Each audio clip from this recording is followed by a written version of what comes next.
The historic $368 billion tobacco settlement, or more accurately, the potential tobacco settlement, announced Friday by Mississippi Attorney General Mike Moore, was generated in part by the courage and determination of the highest-ranking tobacco executive ever to turn against his employer and tell the long-hidden truth about cigarettes and their capacity to addict and eventually to kill smokers.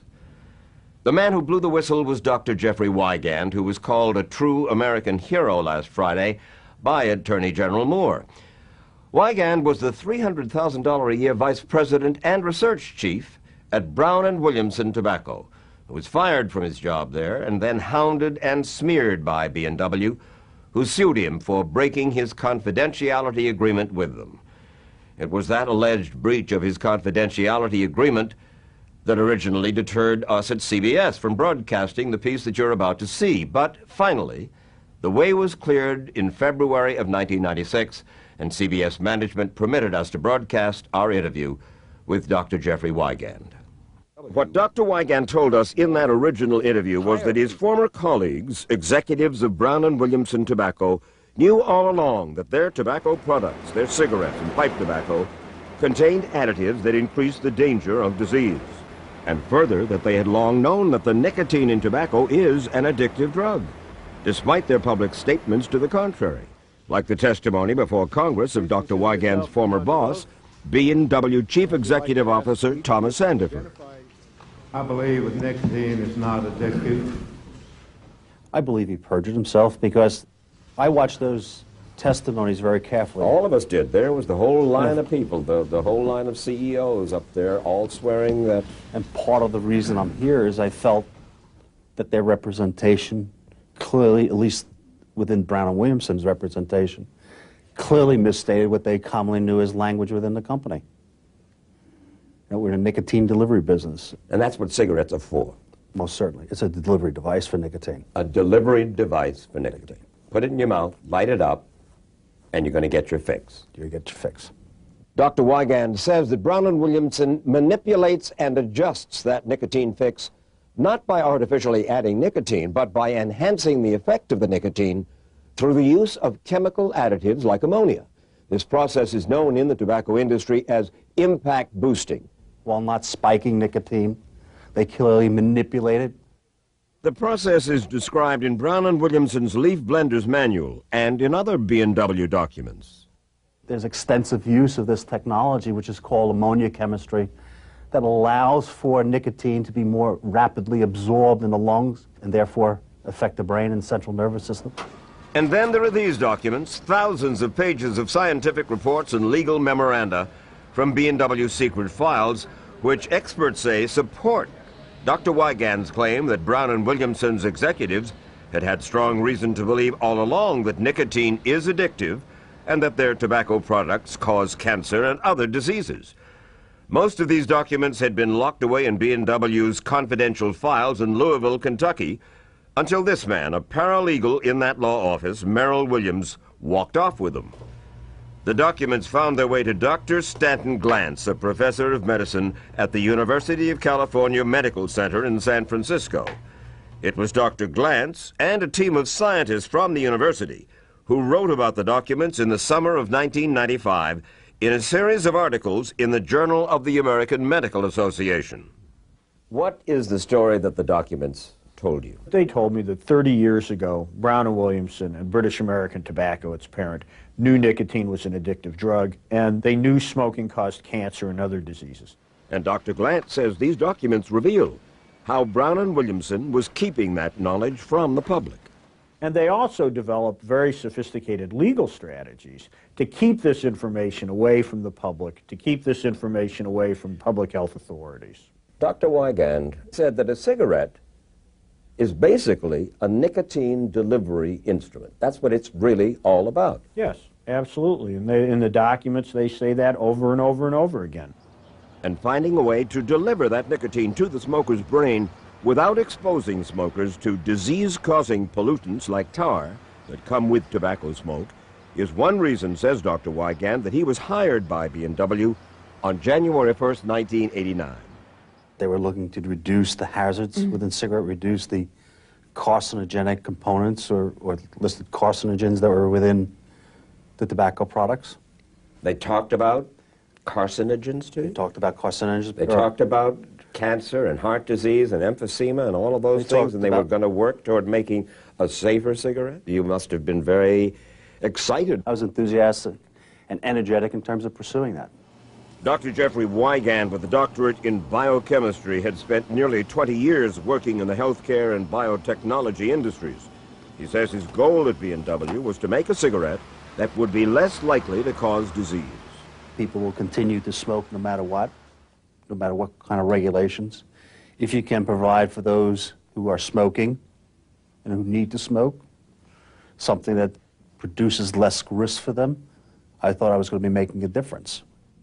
Brown and Williamson made Jeff Wigand vice president for R&D, paying him more than $300,000 a year in salary and perks. And I was very inquisitive when I came on. Have you ever done any nicotine studies? Have you done any pharmacology studies? Have you done any biological studies? Have you looked at the effect of nicotine on the central nervous system? And always, in general, categorically, no, we don't do that kind of work. But according to those thousands of pages from B&W and its parent British American Tobacco's confidential files, the company had in fact done exactly those kinds of studies. Dr. Wigand says he did not suspect there was anything wrong until he attended a meeting of scientists who worked for British American tobacco companies from around the world. Dr. Wigand says that his colleagues talked about working together to develop a safer, a less hazardous cigarette, a cigarette less likely to cause disease. But when it came time to write up their ideas, to create a documentary record of their discussion, B&W's lawyers intervened. The minutes that came in were roughly about 18 pages long. I knew what was in the content. They were rewritten by Kendrick Wells. Who's he? Kendrick Wells was one of the staff attorneys at B&W. And he rewrote the minutes of the meeting? He rewrote the minutes of the meeting.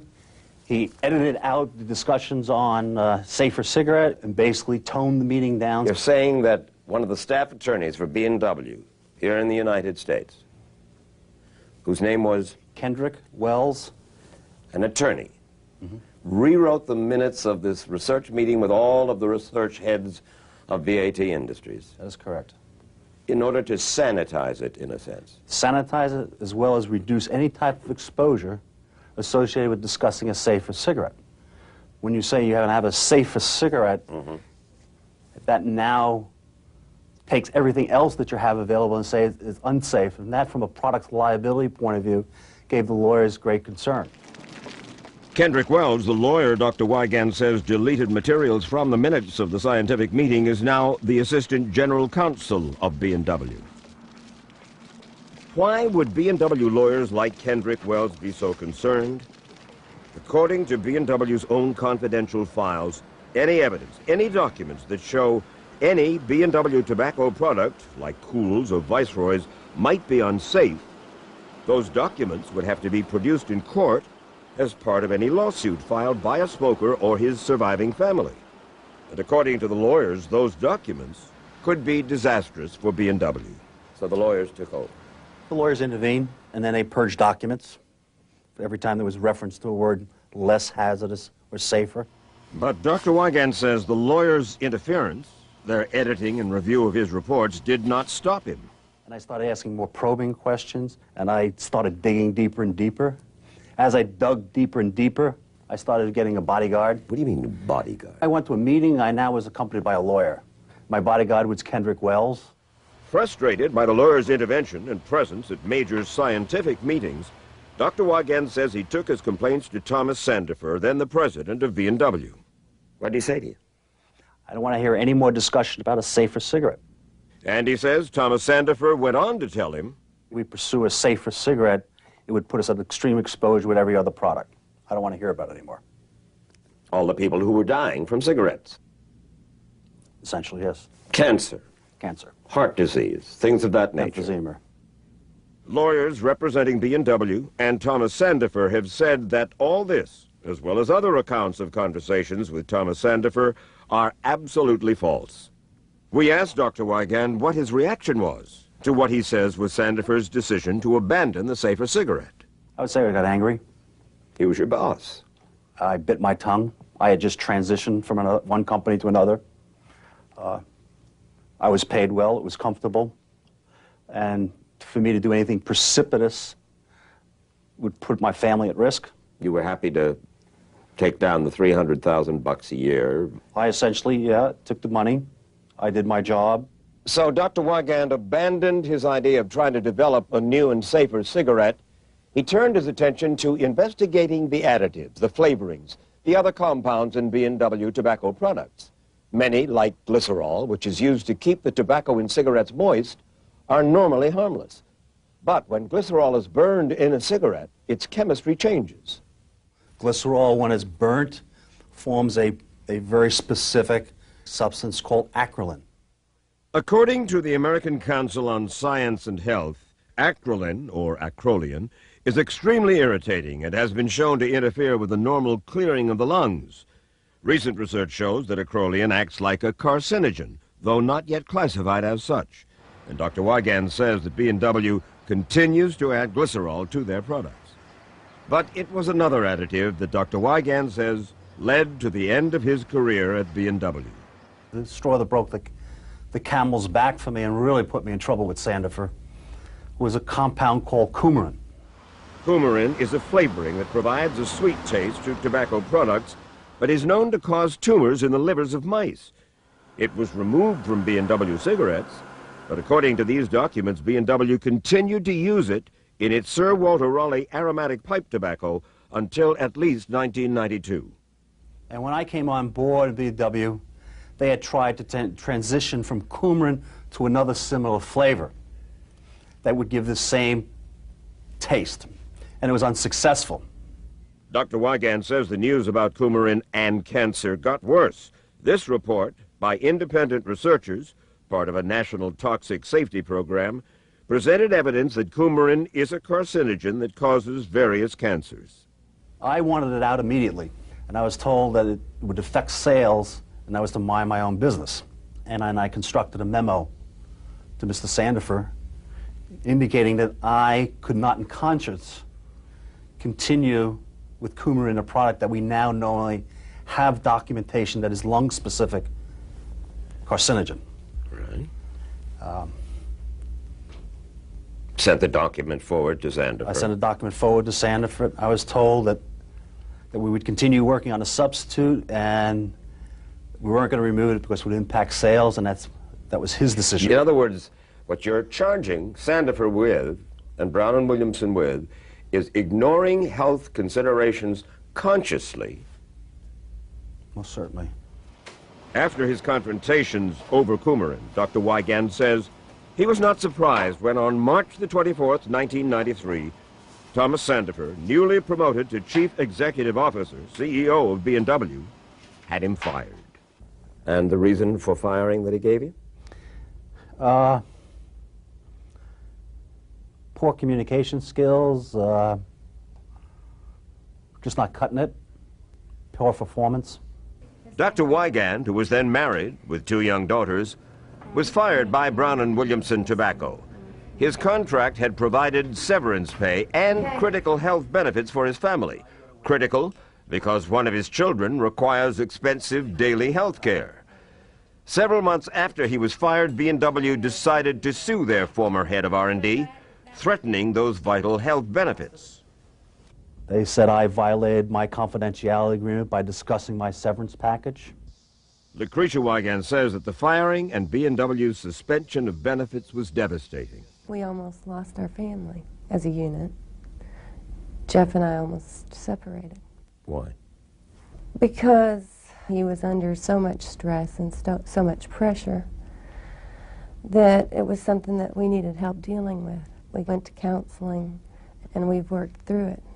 And this was, you think, triggered by the business with B&W? Yes, I know it was. B&W settled that lawsuit we mentioned, and Dr. Wigand secured those critical health benefits only after he agreed to sign a new, stricter, lifelong confidentiality agreement. Nonetheless, word of Dr. Wigand's battles with Brown and Williamson attracted attention in Washington, where in the spring of 1994, a Democratic Congress and the FDA, the Food and Drug Administration, were investigating the tobacco industry. Dr. Wigand was contacted by their investigators, and after notifying Brown and Williamson, he talked with those investigators. Shortly afterward, he was stunned by a couple of anonymous telephone calls. And in April 1994, on two separate occasions, I had life threats on my kids. What? We had life threats on my kids. Dr. Wigand told us he doesn't know where they came from, but that, understandably, they frightened him. He described the threats by referring to his diary. A male voice that was on the phone that said, "Don't mess with tobacco anymore. How are your kids?" Then on April 28th, around 3 o'clock in the afternoon, relatively the same voice says, "Leave tobacco alone or else you'll find your kids hurt. They are pretty girls now." So, I got scared. I started carrying a gun. Really? Yep. Started carrying a handgun. Someone called and threatened to kill him and to hurt the family if he messed with the tobacco industry. That was in August of 1995.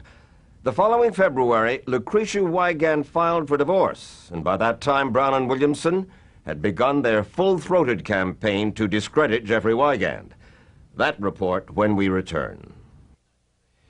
In February of 1996, 3 years after he was fired by Brown and Williamson, Dr. Jeffery Wigand became a star witness in a U.S. Justice Department criminal investigation into the tobacco industry.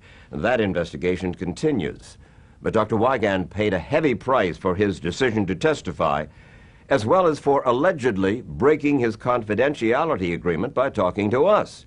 His family life was shattered, his reputation tarnished, because of B&W's massive campaign designed to silence and discredit him.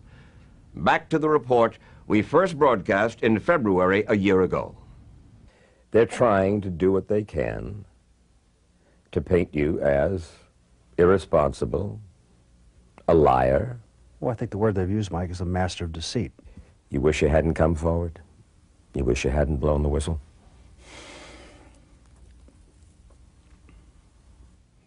There are times I wish I hadn't done it, but there are times that I feel compelled to do it.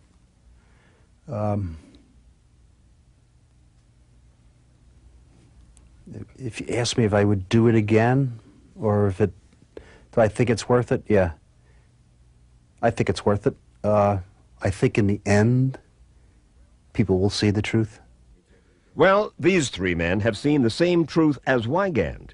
They are the state attorneys general of Florida, Minnesota, and Mississippi, where Dr. Wigand is testifying in a multi-billion-dollar lawsuit against the tobacco industry. Mike Moore is attorney general of Mississippi. Jeffrey's testimony is going to be devastating, Mike, to the tobacco industry. So devastating that I fear for his life. I think... you serious? I'm very serious. The information that Jeffrey has, I think, is the most important information that has ever come out against the tobacco industry. This industry, in my opinion, is an industry who has perpetrated the biggest fraud on the American public in history. They have lied to the American public for years and years. They have killed millions and millions of people and made a profit on it. So I hope that they won't continue to lie and try to destroy Jeffrey like they destroyed the other lives of people all over this country. The campaign to destroy Dr. Jeffery Wigand began late in 1995 in the midst of a media frenzy over our failure to broadcast our August interview with him. Brown and Williamson sued Dr. Wigand for talking to us, despite his confidentiality agreement, and they got a court order in Kentucky to try to silence him from speaking out further. And then investigators hired by B&W fanned out across the country looking for anything they could use to discredit the whistleblower. Been going around to my family, my friends, digging up and digging here and digging there. Then there are lawyers, and B&W has a half-dozen major firms working on the Jeff Wigand case.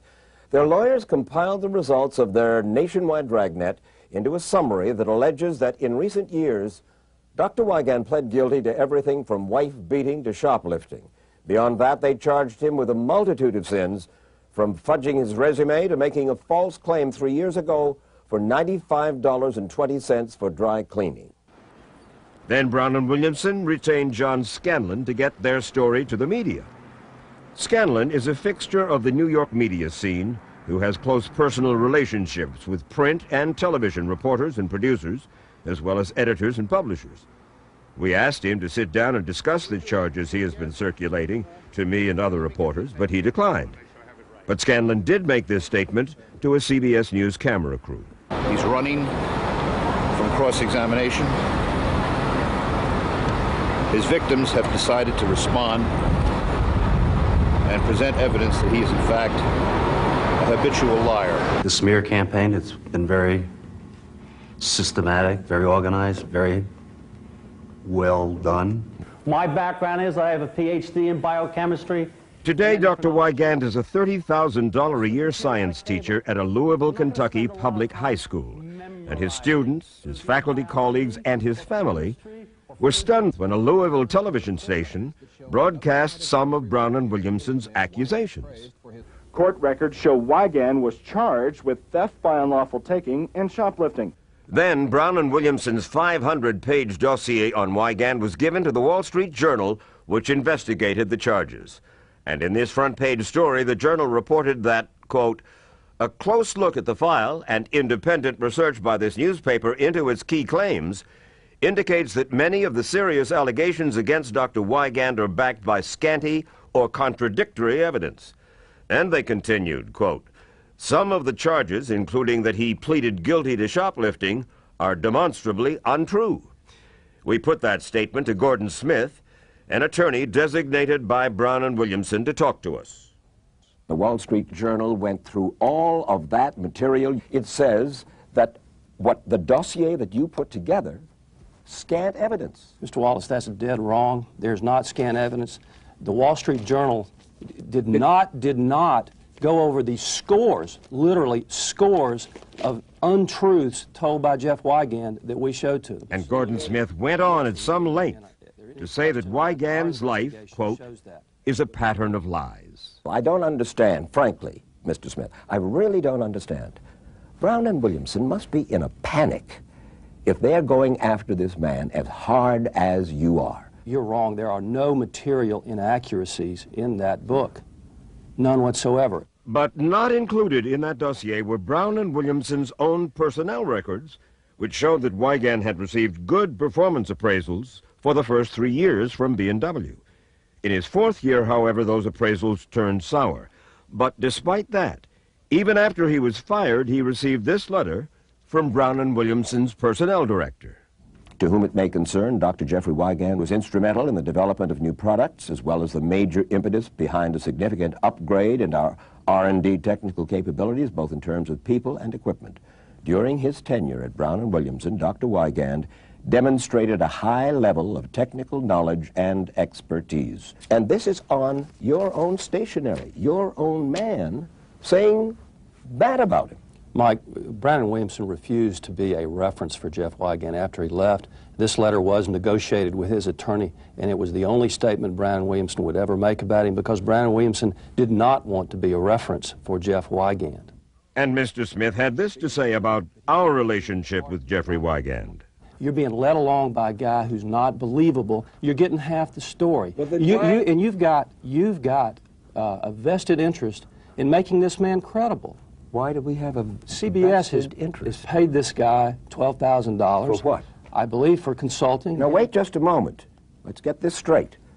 Paid him $12,000 for what? To consult on a story for CBS. For the record, as we explained to Mr. Smith, 60 Minutes did in fact hire Dr. Wigand in March of 1994 to act as our expert consultant to analyze nearly 1,000 pages of technical documents leaked to us not from Brown and Williamson, but from inside Philip Morris, another tobacco company.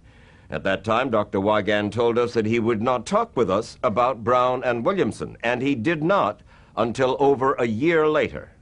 I felt an obligation to tell the truth. There were things I saw, there were things I learned, there was things I observed that I felt that needed to be told. The focus continues to be on what I would call systematic and aggressive tactics to undermine my credibility and some of my personal life. But you expected that, didn't you? Well, I didn't expect to the extent that it's happened, okay? It's disrupted not only my life, I'm in divorce proceedings now. Again, Mississippi Attorney General Mike Moore. I'm used to dealing with cocaine dealers and crack dealers, and I have never seen damage done like the tobacco company has done. There's no comparison. Cocaine kills 10, 15,000 people a year in this country. Tobacco kills 425,000 people a year. Mike, it's absurd to suggest that tobacco is any way like cocaine in terms of addiction. It's absolutely absurd to suggest that. Brown & Williamson makes a lawful product. They sell it and make it in a lawful way. Well, then why do 425,000 people die every year, according to all medical and scientific evaluations, die of smoking cigarettes? Why? Mike, 50 million people choose to use tobacco and smoke. So, on a cost-benefit ratio, it's only 425,000 people who die out of the 50 million. No, Mike. That's a small fraction? Is that the point you're making? No, Mike, not at all. People choose to smoke. People choose to stop smoking. I think you used to smoke and you chose to stop smoking. That's right. It's their choice. It's a lawful product. It's marketed and manufactured lawfully. For the record, Brown & Williamson told us they have removed coumarin, that is the carcinogenic flavoring, from their Sir Walter Raleigh aromatic pipe tobacco, but they insist it never posed a health risk to smokers. B&W lawyer Kendrick Wells declined to talk to us, but he did deny in court testimony Wigand's charge that he had altered the minutes of that scientific meeting. As for the tobacco settlement announced last Friday, Mississippi Attorney General Mike Moore answered questions about the lawsuit B&W had brought against Wigand. He said that B&W's unwillingness to withdraw that lawsuit was the last stumbling block to be removed before the attorneys general would sign the deal. We just had a heck of a fight about what we think is a true American hero, Jeffery Wigand. One piece of this industry wanted to continue to punish Jeffery Wigand, and we were willing to walk away from this deal completely, if they didn't concede. They conceded. And Jeffery Wigand will be free from the attacks of Brown & Williamson tobacco companies in the future, and we're very proud of that.